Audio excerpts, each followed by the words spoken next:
प्रणाम। राम राम। आप सब कैसे हैं? हमें पूरा विश्वास है कि आप सब लोग कुशल मंगल से होंगे। इसी कुशल मंगल के बीच में हम कहानी के माध्यम से समाज को जोड़ने का प्रयास करता हूं। बूढ़े बैल का दुख। एक बूढ़ा बैल का दुख। सत्यपाल नाम के एक किसान थे जिनका एक बैल था। उस बैल का नाम था विवेक। सत्यपाल विवेक से खेती कराते थे, हल जोतते थे। बहुत मेहनत करता था, दिन रात चलता था, दिन रात हल जोतता था, मालिक के साथ साथ रहता था। मालिक खूब सेवा सत्कार करते थे, बहुत खिलाते थे, पिलाते थे। मालिक का एक छोटा बेटा भी था। धीरे धीरे बैल बूढ़ा होता गया। बैल एक दिन अपने सत्यपाल मालिक से कहा कि मालिक, एक बैल और ला दीजिए ताकि हमारे साथ उसे नाद दिया करे, क्योंकि अब हम चल नहीं पा रहे हैं, थक जा रहे हैं, कमजोर सा हो गया हूँ, मुझे कष्ट होता है, इसलिए हमारे कष्ट का निजात कीजिए और एक बैल ले लीजिए ताकि हमारे साथ वो चल सके। यह बात सुनकर सत्यपाल मालिक बहुत दुखी होते हैं और कहते हैं कि नहीं, आज तक अकेले खेती तुम करते आए हो, आगे भी तुम ही करोगे। मैं किसी को लाने वाला नहीं हूँ, तुम्हारा तो खर्चा चला ही रहा हूँ, एक और बैल का खर्चा मैं नहीं चला सकता। मालिक जबरन उससे खेती कराते हैं, हल जुतवाते हैं, लेकिन उनके छोटे बेटे को दर्द होता है, तकलीफ होता है। वो कहता है कि पापा, पिताजी, बैल महाराज अब बूढ़े हो चुके हैं, इनसे इतना काम मत कराइए, एक बैल ले लीजिए। सत्यपाल मलिक कहते हैं, नहीं बेटा राहुल, इसी से हम खेती कराएंगे, हम दूसरे बैल का खर्चा कहाँ से लाएंगे। एक दिन हल चला रहे होते हैं, अकस्मात बैल बेहोश हो जाता है और गिर जाता है। राहुल जो पुत्र है उससे कहते हैं कि बेटा, बैल गिर गया है, उठ नहीं पा रहा है, इसको उठा कर लेकर घर चले आना।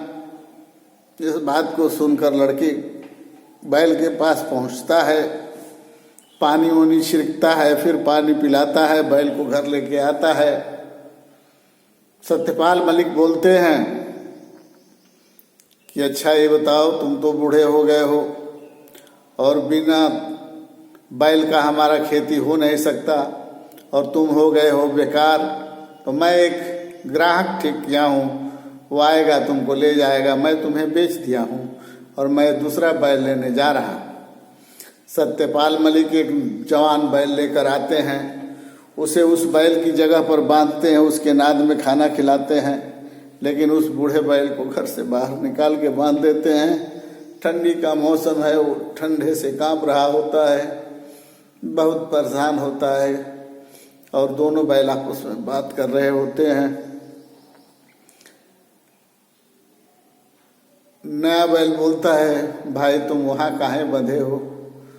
पुराना बैल बोलता है, क्या कहूँ भाई, जब तक मैं जवान था मालिक हमसे काम लिया करते थे, जब से हम बूढ़े हो गए हैं मालिक हमें बाहर बांध दिए हैं, न खाना देते हैं न पानी देते हैं, ठंड में ऐसे ही मरने को छोड़ दिए हैं।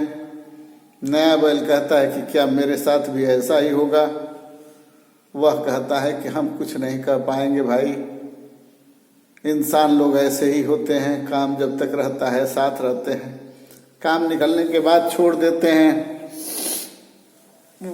दूसरा बैल भी चिंतित हो जाता है। तब तक उधर से व्यापारी आता है, बैल को सत्यपाल मलिक से लेकर के चल देता है। जब बैल जाने लगता है तो बेटा कहता है, ओ व्यापारी रुक जाओ, तो सत्यपाल मलिक बेटे से कहते हैं कि राहुल, तुम क्यों रोक रहे हो, बूढ़ा हो गया है, उसे जाने दो, वो व्यापारी ले जाएगा, उसे काटेगा, पीटेगा, खाएगा, पिएगा, बेचकर उस मांस को उसका पैसा भजाएगा, यहाँ रहेगा, मर जाएगा, क्या फायदा होगा, हमें भी 10 पैसा मिल गया, उसे भी 10 पैसा मिलेगा। तब वो लड़का कहता है कि नहीं पापा, आज तो आप नए हैं, काम कर रहे हैं तो हम आपको अपने साथ रखे हैं, लेकिन कुछ दिन के बाद आप भी तो बूढ़े हो जाएंगे, तो मैं भी आपको किसी को बेच दूंगा या अनाथ आश्रम में छोड़ दूंगा, क्योंकि आप तो काम लायक नहीं रह पाएंगे। तब वो मालिक की, सत्यपाल मलिक की आँख खुलती है और कहता है कि इतना छोटा बच्चा जब इतना बड़ी बात कह सकता है, और मैं इतना बड़ा होकर के इतनी बड़ी बात सोच नहीं सकता, तो मैं बच्चे से भी कम दिमाग का इंसान हूँ। उसका दिमाग खुलता है, व्यापारी से उस बैल को ले लेता है और उसी बैल के बगल में बांधकर तब तक सेवा करता है जब तक कि बैल उसके खूंटे पर नहीं मर जाता है।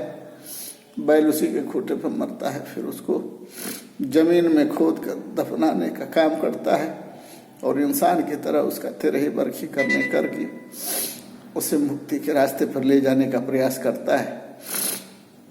हमारी कहानी का मतलब यह है कि हम अपने बूढ़े माँ बाप को अनाथ आश्रम में छोड़ देते हैं, एक एक गिलास पानी के लिए, मरने के लिए, तड़पने के लिए छोड़ देते हैं। जबरन उन्हें अगर कुछ खिलाते भी हैं तो ढरका की तरह जबरदस्ती करते हैं। उन्हें जो खाने की इच्छा नहीं है उसे भी खिलाते हैं। अंतोगत्वा उस इंसान की जान चली जाती है, लेकिन हम अपने आप को बदल नहीं पाते हैं। जो हम अपने माता पिता के साथ करते हैं वही हमारा बेटा या हमारे वंश हमारे साथ करते हैं, और ये प्रक्रिया बराबर चलती रहती है। फिर भी कोई इंसान बदलने का नाम नहीं लेता है। अगर हमारी कहानी से किसी को थोड़ा भी फायदा हुआ हो या थोड़ा भी फायदा हो या समझ में आए कि नहीं ये कहानी सत्य अच्छी है, सत्य पर आधारित है, हमारे वीडियो को अधिक से अधिक लाइक करें, शेयर करें, सब्सक्राइब करें, बेल आइकन जरूर दबा दें, क्योंकि मैं परिवार जोड़ने और समाज को एक करने का विचार रखता हूँ। मैं देश तोड़ने, परिवार तोड़ने, गांव तोड़ने, समाज तोड़ने का प्रयास नहीं करता हूँ, क्योंकि मैं इंसान हूँ और इंसान के साथ अपने शक्ति और सामर्थ्य के अनुसार एक दूसरे की सेवा करने में हमेशा तत्पर और तैयार रहता हूँ, और जितना हो सकता है मैं मेहनत करता हूँ। सोना और अच्छा भोजन करना हमारे लिए श्राप है। मैं सो नहीं सकता, अच्छा भोजन कर नहीं सकता, मीट मांस के करीब जा नहीं सकता, किसी के घर खा नहीं सकता, किसी के घर पानी नहीं पी सकता, क्योंकि जहाँ मीट मांस बनता है वहाँ की पानी, वहाँ का भोजन, वहाँ का अन्न, वहाँ की हवा और वो घर अशुद्ध हो जाता है। इसलिए हम किसी के घर पानी, किसी के घर भोजन नहीं करते हैं। यही कारण है कि हम अपने परिवार से भी दूर रहते हैं। हम अकेले अपना जीवन बिताते हैं और अपने मन के अनुसार प्रभु के साथ मस्त रहते हैं, और आप लोगों के बीच में ऐसी कहानी परोस कर आप लोगों को भी सही और सुंदर रास्ते पर चलने के लिए प्रयत्नशील रहता हूँ और प्रयास करता हूँ कि सबका घर बसे, सब तरक्की करे, भगवान सबका भला करे। जय हिंद, जय भारत, जय सर्व समाज। आप हैं तो हम हैं, बिना आपके हमारा अस्तित्व नहीं है। इसलिए समाज का होना बहुत जरूरी है, और समाज के साथ साथ समाज को सुखी होना बहुत जरूरी है। जय हिंद।